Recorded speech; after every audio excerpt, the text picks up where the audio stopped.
Welcome, fellow Disney Channel babes, whether you're from the nostalgic 90s or the awkward aughts, or you're giving Gen Z. We're glad that you're here. I'm Gabriella. And I'm Natalie, and this is the podcast where we rave and sometimes roast classic Disney Channel original movies. You're listening to Once Upon a DCOM.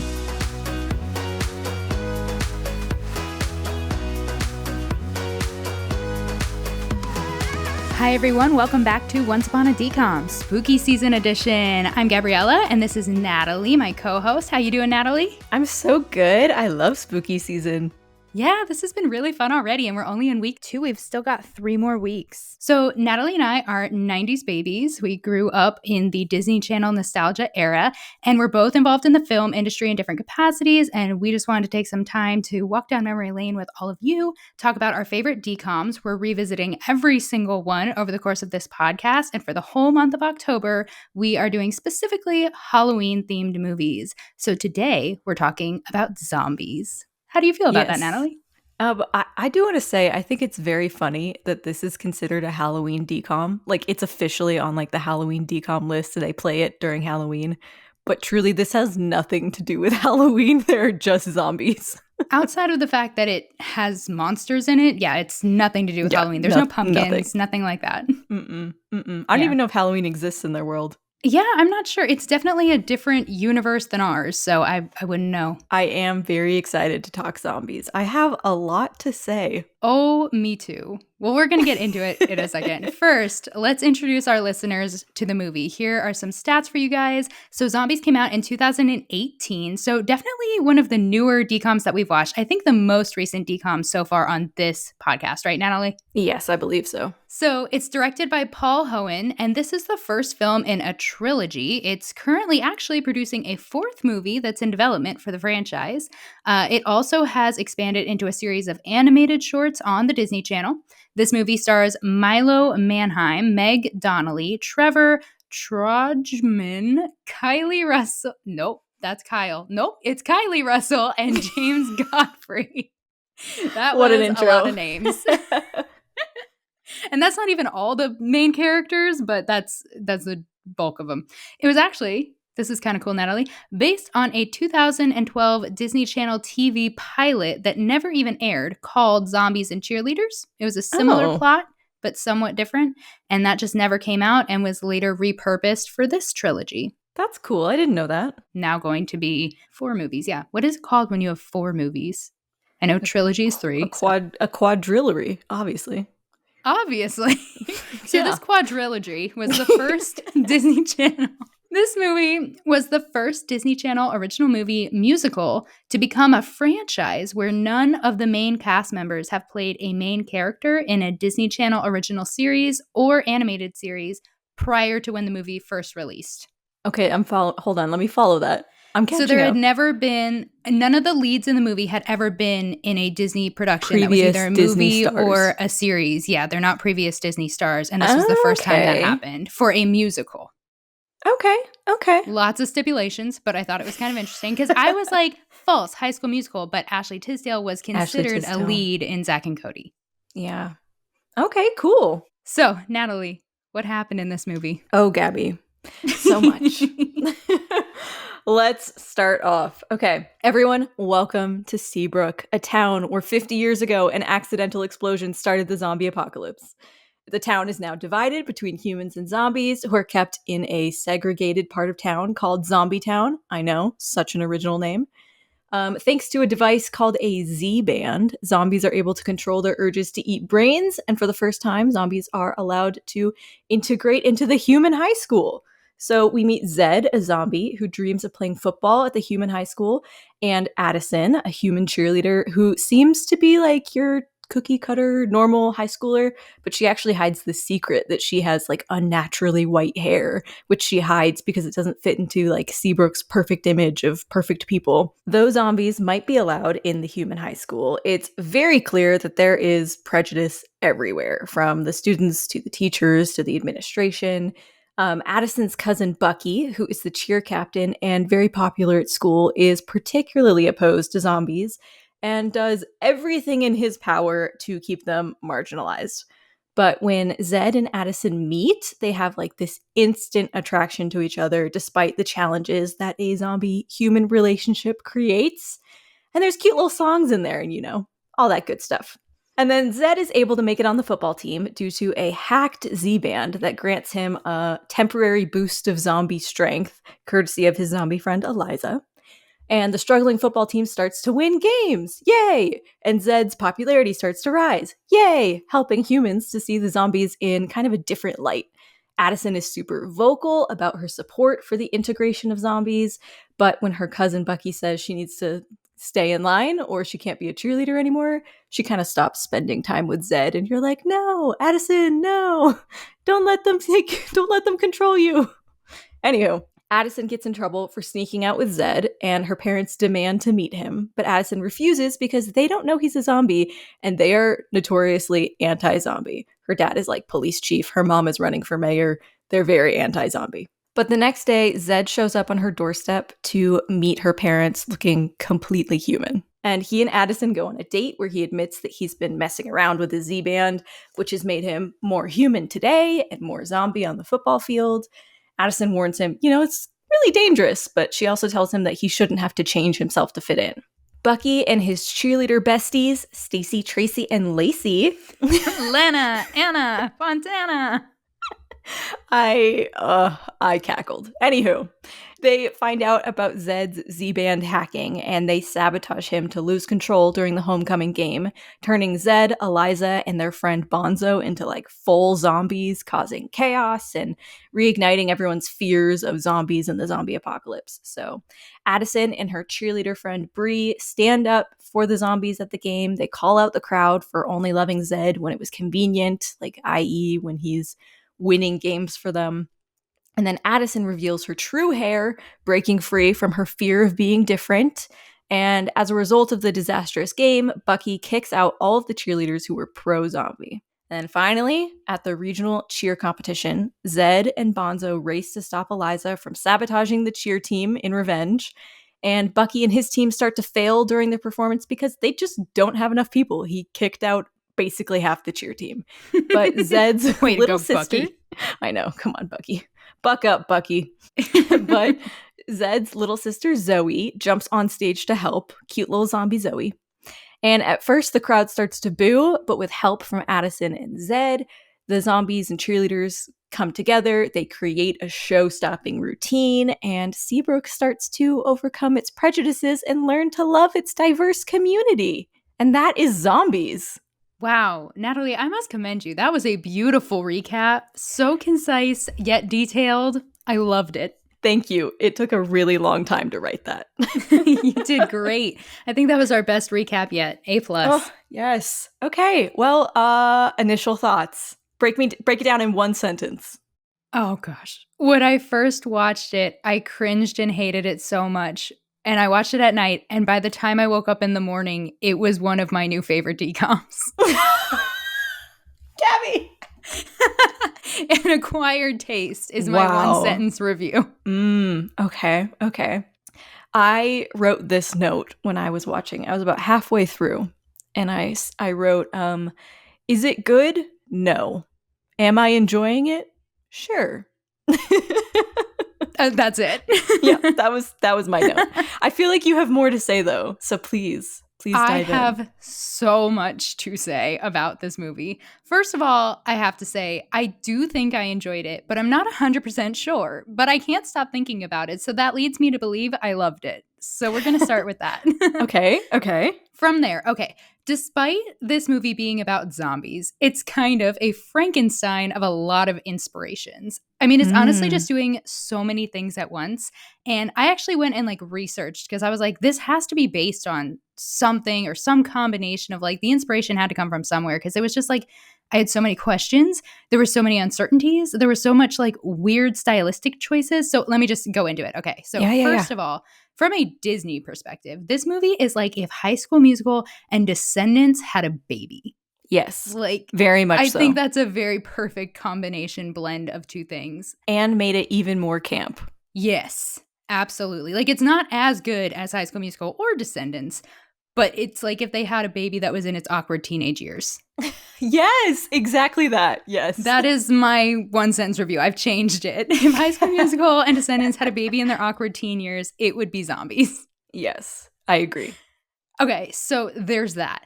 Also, there's a lot of influence from Grease. Fun fact, actually, this was on purpose. During the scene where they're doing the cheer tryouts, it's a very similar sequence to the dance contest in Grease, where they go around like kicking people off the dance floor. And a lot of the choreography is like the exact same as in Grease during that scene. So that one was on purpose. Oh, that's fun. Okay. Yeah, that was like on the IMDb trivia. So there was some inspiration from Grease. And then obviously it's very dystopian, right? And like the level of government control like reminded me of the book 1984 and like other apocalyptic literature. So we kind of have that. There's like this zombie apocalypse. I would love very briefly to have a little side mini discussion about the Z-bands. Sure. I'm wondering if they go into this in the other zombie movies in the franchise, but I didn't know how we were supposed to feel about them. Yeah, right? There's not much to them, but they're kind of like the MacGuffin of the whole plot. Right. They're controlling the zombies. Yet they can be so easily broken by a teenager. This is like Smart House all over again. Yes. But it's one of those things where I'm like, if the story is be yourself and embrace people as they are, why at the end of the movie do we still have those on? Well, I don't know if it's quite to the level of allow them to be uncontrollable brain-eating monsters that can't like be in civilized society, because my impression was the Z-band as a scientific discovery, that's not what's oppressing them. That's helping them be able to be in society and not eat brains.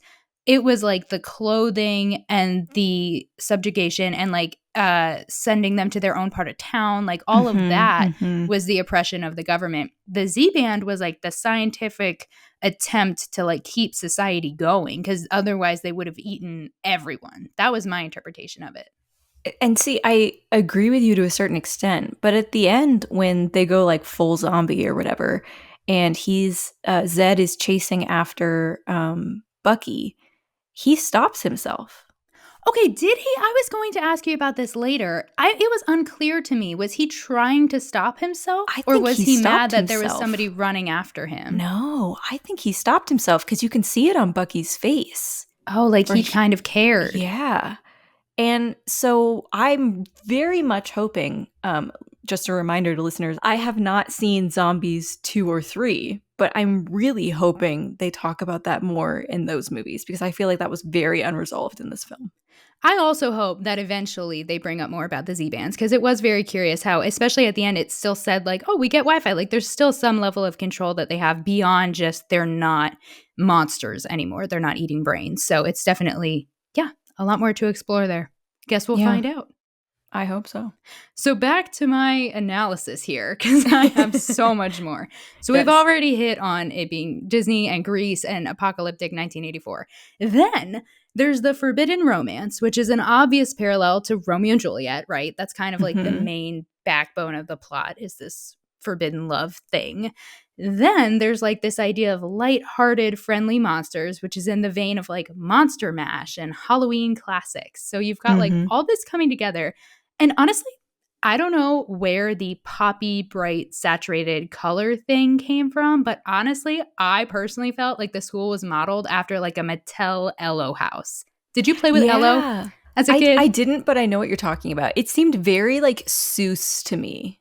Yes. Okay. Yeah. Okay. Yes. And then after doing some research, I realized it might also be referencing like modern comic book styles with all the contrasting saturated colors and the pinks and greens. And like, I get it was kind of to visually differentiate between the cheer and the zombies, but it just felt so bright.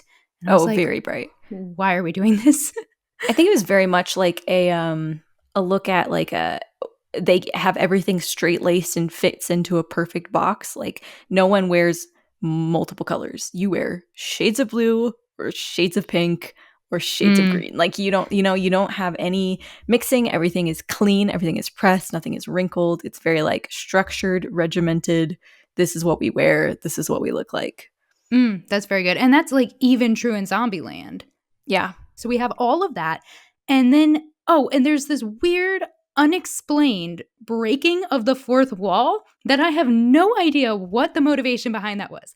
But like, obviously that's become popularized in modern movies and TV, but like it's been around for a while. Like Ferris Bueller did it, so it's not brand new. And it was just an odd stylistic choice because it was kind of random. And like I said, it had like no in-universe purpose. And for me, it really didn't enhance the experience of the film. So to wrap this all up, I just feel like there were so many elements coming together, so many different genres and influences they were playing together.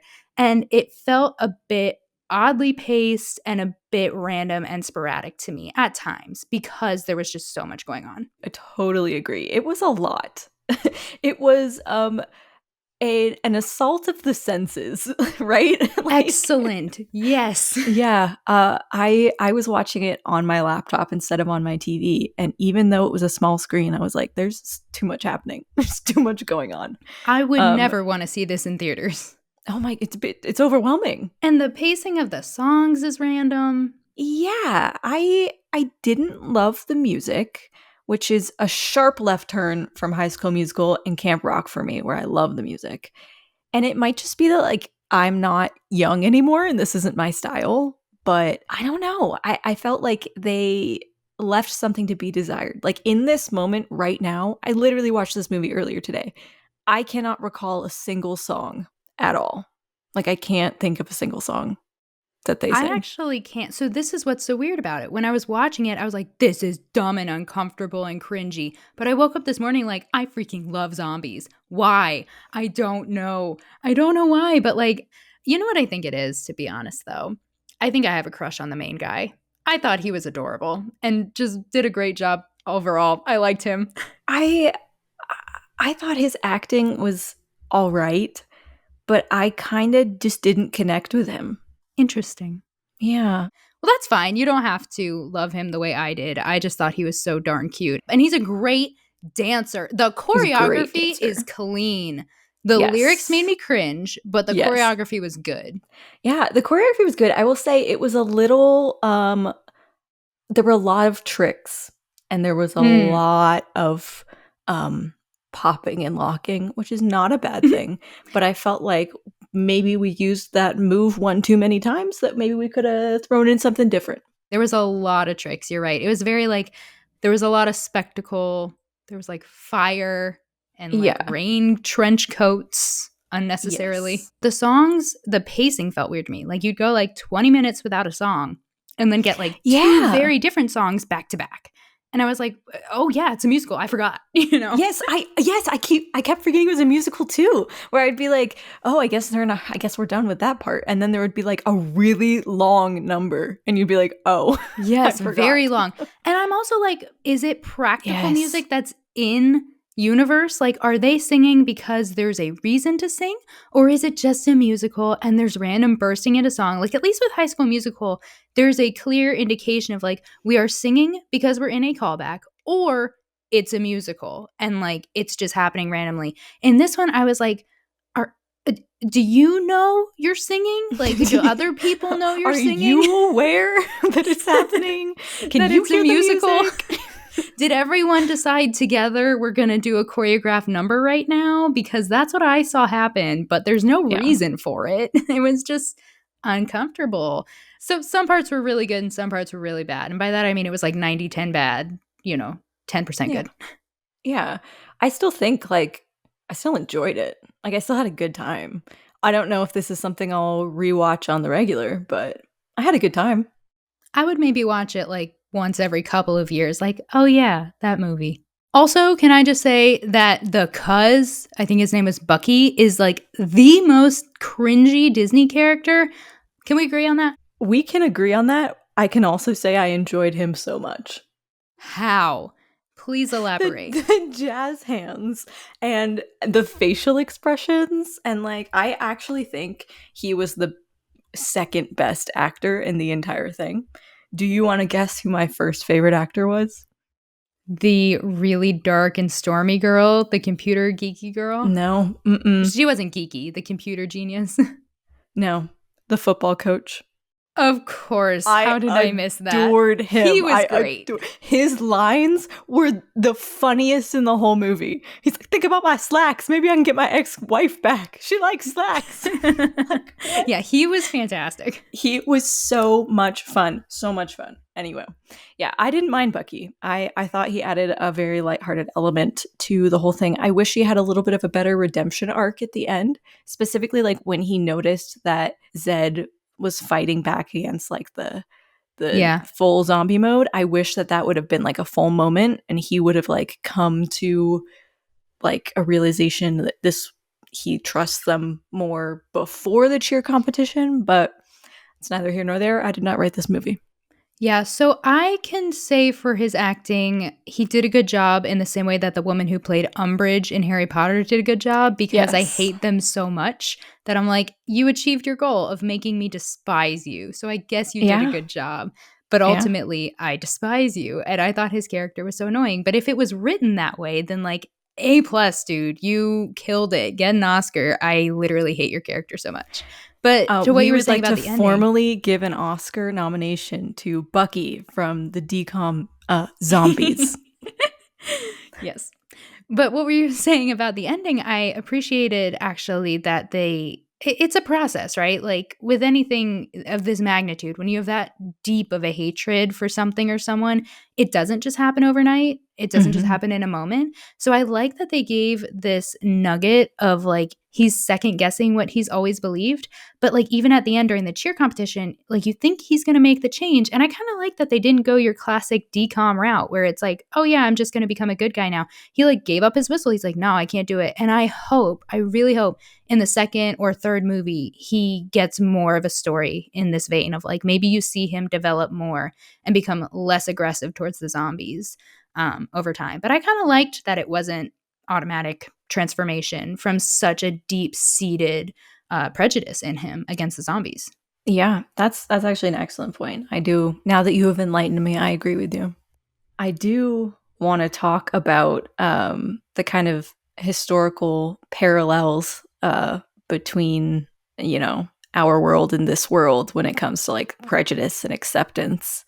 Yes, that's the one thing I didn't mention in the beginning because I had a feeling we'd get into it later, but that's the clear main purpose of the movie. Yeah, very, very clear through line of how the world treats the zombies versus how specifically we in the US and larger the world treated African Americans or just any marginalized community in the United States, you know, restricted to certain neighborhoods, schools, public facilities, even like when you see the sign, it says no zombies allowed in the restaurant, things like that. It's very clear what they were trying to say with this movie for sure. Yeah, especially how they're in the basement when they do the classrooms. They're all down in the basement and they can't leave. It really went back to the 50s, like civil rights era in the 50s, separated water fountains and all of that. So yeah, it was heartbreaking to see, even in this like comedic setting. It's hard to watch.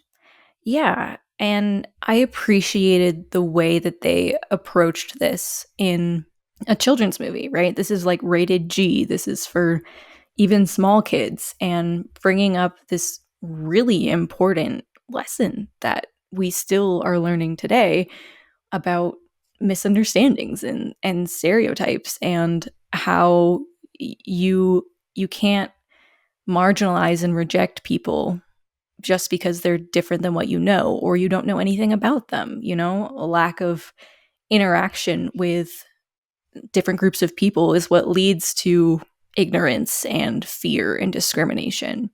And I think that this movie really talks about how like the way through that is through empathy. It's through understanding that different people act different ways, but that doesn't mean that their way is wrong, you know? I think it's a really good look at seeing people as individuals rather than as, you know, a stereotype or a group. And it's really like this broader social message of personal relationships and open-mindedness being the thing that can combat prejudice. Yeah, and this is only the beginning. I really hope the second and third movies dig into it even deeper and that they go headfirst into more of the struggle that's coming up for this people group because honestly, it doesn't happen quickly and that's like what I was saying with Bucky, but truly this is just the start. Like having somebody stand up and say this isn't okay, it's about to get a lot harder for all of them. Like it doesn't just Mm-hmm. become better when somebody starts to make a change. There has to be a cycle of people empathizing, yes, and then going through the incredibly hard work of changing their prejudices and changing their opinions and stepping out of their comfort zone, which is not an easy thing to do. And I've had some personal experience with this, having married someone from another country with a very different culture than mine. We run into this every day where I think my way is right because it's what I know and he thinks his way is right because it's what he knows. And we have to learn how to stretch ourselves to a breaking point to understand the other's perspective and come to a place where we can love each other and love the thing about each other that feels wrong or difficult and find what is true and what is right. And it's just not an easy process. And so I love that they're portraying that for kids. And I hope that they keep going down that path in the later movies, that it's not just like, okay, now they're going to go on a fun adventure together and everything's fine, but we get to see kind of that difficult struggle that ultimately ends in a beautiful and better society when people are able to empathize better and can adopt one another's traditions. And just it makes for such a rich environment when you're able to do that, but it is not a quick or easy thing to do. And I really hope that they portray that more. I'm hoping that the next movies also talk more about, I guess for lack of a better term, like interracial relationships, zombie human relationship, because during this movie they were, I would call them, they were really close friends. I wouldn't say they were like dating, you know? And so I'm hoping in the next movies it shows like what they will go through as Yes, like the an tensions out with their there two couple. families. Yeah. Because, like, she is prominent in society. This is not going to be a Right. breeze for her if she continues to date Zed. Right. And I want to see that. Yes, yes, that's kind of what I was trying to get at too. I think the hardest things for me to watch as a viewer that just broke my heart, there's two. The way the principal treated them, to see an Yes. adult in power abusing that power because of their prejudice, not even knowing they're abusing their power, but like that's what's happening. Oh, that was awful. Like it just Mhm. broke my heart. Ugh, so bad to see the principal treat them that way. Yes, and I want to talk about that, about the power of leadership and why like bad leaders or even just ignorant leaders can lead people down an incorrect path just because they're not opening their minds to something, you know? And Mm-hmm. everyone follows the leaders. So whether that's the principal or even like Bucky, like he is a leader in his school group, in his community group, and people will naturally follow the leader's opinions. And so if leaders aren't doing what they can to educate themselves, to keep an open mind, to look at themselves and evaluate their prejudices, then it's even harder for the people who are maybe not as strong of leaders, who are followers, who are friends, to overcome their own prejudices. 100%. And I love that we get to see Addison step into a position of leadership. She was such a refreshing character for Disney because I feel like most of the time these characters falter at the first sign of resistance. And she didn't. She just kept going. She was like, I am doing what I want. She had a moment where she struggled with the whole getting kicked off the squad potentially thing. But ultimately, she really didn't care about what other people thought. And she just put herself out there and took this position of leadership. And you see it with her friend who doesn't even want to get onto the cheer team because she's so insecure. And she's just like, no, you've got this. And she advocates for her and she fights for her. And I Mm-hmm. just thought it was really refreshing to have a character be like, I don't care from the very beginning. There was no like Yes. arc where she reached that point. She just came in strong. And I like that. And you can see her kind of rising up as the next leader in the community to kind of lead the charge Yes. on changing how zombies are viewed. And I think her relationship with Zed will be a great catalyst for that. And then as she, if maybe we'll see, as she struggles with it, I think it'll strengthen that quality in her even more, like in For her sure. resolve. Yeah, if this is who she is as like a 15-year-old, like she is going to be a bomb like boss babe when she's 25 and above. You know, like she is Yes. going to be a leader in that community in the best way. Queen. The other thing that broke my heart, I just wanted to touch on, was that the little girl couldn't get a dog. That was appalling to me. That also really hurt me. Like, we're not allowed to have pets. I was like, because we might eat them. I know. And she gets that cute little puppy at the end, though. Oh, I was so happy about that. And Addison gives her the pet. Yeah, I'm excited to see the little girl, Zoe, Zed's little sister, grow in the next few films. I'm hoping she's in them because I feel like that's going to be a really interesting character as well. Yeah, she was really cute, but she also had so much spunk and confidence for someone so young. Yeah. Like when she just goes out on stage by herself, I was like, yes, Zoe. Yeah, she's like, they're struggling, they need me. And I was like, yes, girl, they do need you. You go out there. Yeah, she did great. I loved her. I hope she kind of gets more of a part too.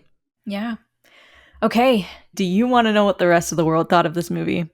I'm a little scared, to be honest, because I'm in a fragile place with it right now, and my opinion could be easily swayed one direction or the other. Okay. I don't think you're going to be too upset. So first of all, there's no tomato meter. There were not enough critics reviewing this. I'm not surprised. There were only 2 critic reviews, which I will read, but no critics had anything to say, really. However, the audience rating, higher than you would think, 62%. I'm proud. Good job, audience. I know. We all understood the assignment. Yes. I know. All right. So the critic reviews that I'm going to read, there's 2 of them. First one says, once again, Disney hits a home run with the song and dance segments that engage viewers and reemphasize the strong themes about resisting peer pressure and respecting differences. Wow. Covered all their bases. I was like, well, how about that? That's a pretty positive review. And then the other person, similarly, the critic said, Disney Channel has made a name for itself in providing teen-friendly musicals with positive messages and energetic songs. The latest entry, Zombies, is one of the better entries with a sweet message, charismatic performances, and some catchy songs. I like it. Yeah. I'm happy with this. So the audiences had far more visceral reactions, some positive, some not. Here we go. I pulled a lot because I just really enjoyed going through these reviews. So stick with me. First one, cheesy but fun. It's a cute concept with zombies and humans serving as slightly misguided but good intentioned allegory for discrimination and prejudice. The sets were pleasant visually and the characters were mostly entertaining. Okay. Yep. Yeah. Solid. Okay. Next one.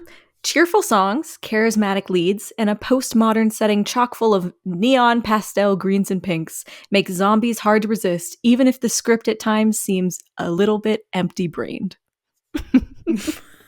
I was like, nice. I appreciate a good pun. You know what? It's kind of like the Zombie Bratz collection. That's what the green and pink is reminding me of. Yes.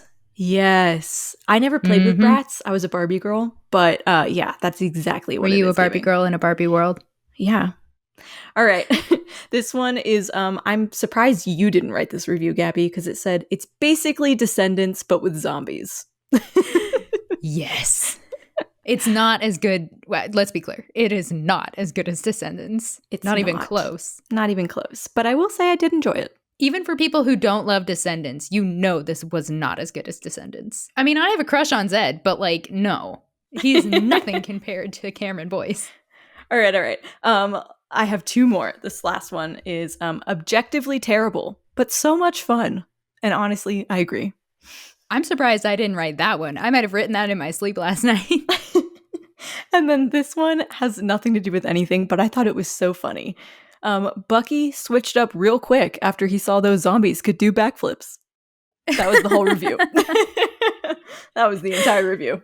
Interesting perspective. I like it. Yes. Okay, tell me, where are they now? I don't know any of these actors, so I'm Are you excited. ready to be depressed about how old we are? Oh, no. I mean, where are they now? They're doing zombies. Like, because this movie came out so recently and they're such little babies, most of them are like in the current wave of Disney Channel stardom. So like a lot of them have appeared in like shows like Bunked. Some of them have been in High School Musical, the musical, the series. They're Really? all doing, yeah, a couple of them have. I know Addison was in at least one, maybe a couple other episodes. Okay. And bro, ChatGPT kept trying to tell me that Milo was in it, and he was not. He should be, but he wasn't. But there was a couple of them that were in like 1 or 2 episodes. You know, nobody has like a reoccurring, consistent role that I know of. If I'm wrong, let me know in the comments, guys. But anyways, yeah, there's been like a couple of them. They've all done, obviously, all three zombie movies, and most of them are going to be back in the fourth. They've done the animated show. But yeah, they're like currently just living their best lives as Disney babies right now, just kind of building their careers starting off. Some of them have done smaller projects or like one episode or two episodes in a reoccurring series elsewhere that's not Disney. But so here are some of the notable mentions that I found about the work that they've done or are doing. So, funny enough, this actually was Emilia McCarthy's second Disney Channel original movie. She was one of the main cheerleaders that was like mean, you know, in like that trio. Mm-hmm. So she had been in Zapped with Zendaya in 2014, which I haven't seen yet. I haven't seen it either. Okay, so we'll see her again in that one day. And then Kylie Russell, I knew I had seen her before. She was the one who was the computer best friend with the curly hair. She was the little sister in Jump In with Corbin Bleu in 2007. Oh my gosh, really? Oh my gosh. Wow, I do feel old. Wow, I feel really old. I know. It was so sad. But I was like, I knew this girl from somewhere. Her attitude, her little attitude, the exact same. She was great in this movie. She really did a good job. I liked her a lot, yeah. So then Milo Manheim, who was Zed, he obviously, other than all the zombie films and the animated series, he starred in a different Disney movie, not a DCOM, called Prom Pact in 2023, like just came out. He also competed in season 27 of Dancing with the Stars in 2018 and, spoiler alert, finished as the runner-up. And he was partnered with Lindsay. But he clearly can dance. Why would they put him on that show? So could Jordan, though. Give me 10 seconds for a rant. Dancing with the Stars. Oh, this is just the same as Megan. I know your rant already. I know this from Megan. Listen, I am a certified ballroom dance instructor. You would never know because I do not look like a dancer, nor do I dance anymore. But I have a great, I literally am. I'm a huge respect for ballroom dancing. So I love Dancing with the Stars. However, I get really annoyed when they get stars who are already dancers, maybe not ballroom dancers, but dancers, and put them in the show because that's not what it's supposed to be. Like when they put Zendaya on there and like she won everything, you're like, duh, of course, she's a freaking dancer. Like why? I like that's cheating. To me, that's cheating. Anyway, rant over. I understand. Let's continue. No, I agree with you. Well, anyways, he who does know how to dance was the runner-up in season 27. Sorry about it. Well, good for him. And this month, as of this episode being released in October, he is appearing in the Center Theater Group / Deaf West Theater's production of American Idiot. So that's coming out like right now. He's in it. He is? Who's he playing? Do you know? I don't know. That's so exciting. Good for him. He's done a bunch of theater stuff, though. I don't know to what capacity, but yeah, you can look him up on IMDb and like the Broadway one, Playbill. He's done a bunch of stuff. Yeah. So that's what he's doing. He also has appeared in just a couple episodes of the show American Housewife next to Meg Donnelly, who plays Addison. And Meg Donnelly is one of the main characters in American Housewife. She's been in like over 100 episodes of that show. So she's been doing that for a while. I think since 2016, she's been doing that. Nice. So what you're telling me is she's making bank right now. I would assume so, yeah. She's also doing like all the Disney stuff, obviously. And then she's done some voice work. She was in the Disney show Bunked. She has a reoccurring role in High School Musical, the musical, the series. And other than that, to be honest with you, not much is happening with these people. Even the adults, it's kind of like they've done some stuff. Like you've said before, they're paying rent, they're making their health insurance, and that's about it. Honestly, that's all I can ask for. Good for them. Yeah. So that's where they are now, basically just developing their careers as infants, and we're old. Oh, zombies. What a wild ride. It's been a journey. I am very curious to see what our listeners thought of this one. Like, I truly have no idea if you guys are going to love it or hate it. I am so curious. I just need to know if our main demographic is people like us who are watching this for the nostalgia that are like, what the heck is zombies? Or if it's going to be younger people that are like, you didn't know zombies? It's my favorite. And we're going to be like, let us know. Watch High School Musical. But yeah. Let us know. I'm very curious what y'all think. All right, before we go, Gabby, it's time to select what we're watching for next week. So every single week, we randomly select a DCOM to watch, and reminder, it's spooky season. So we are dedicating October to all of the Halloween DCOMs. So the random selector we're using just for October only has the Halloween DCOMs on it. What we have left to look forward to is Twitches, Mom's Got a Date with a Vampire, Halloween Town, Girl vs. Monster, and Phantom at the Megaplex. Are you so ready, no Gabby? sequels. Oh, I'm ready. No sequels. Yeah, we're not touching the sequels yet. Okay. It's spinning. Oh my gosh. Oh my gosh, what is it? It's got to be one of the two we've seen. We're watching Twitches. Best day of my life. I'm so excited. Twitches is my favorite Halloween DCOM, fun fact. I think I remember liking the second one the most. I don't even remember the second one, to be honest with you. The second one, I believe, no spoilers. No spoilers. Everyone watch Twitches this week, and we will discuss it next week. Happy spooky season! Happy spooky season! Thank you all so much for listening to this episode of Once Upon a DCOM. Like what you just heard? Leave us a rating and review. We'd love to hear your thoughts. Also follow us on Instagram and TikTok at onceuponadecom.podcast and share this podcast with your Disney-loving friends. A big thanks to Gabby for editing this whole podcast together. Thanks, friend! And don't forget to subscribe because there's always a new episode on the way. This is Gabriella and Natalie, signing off with a sprinkle of pixie dust and a whole lot of nostalgia.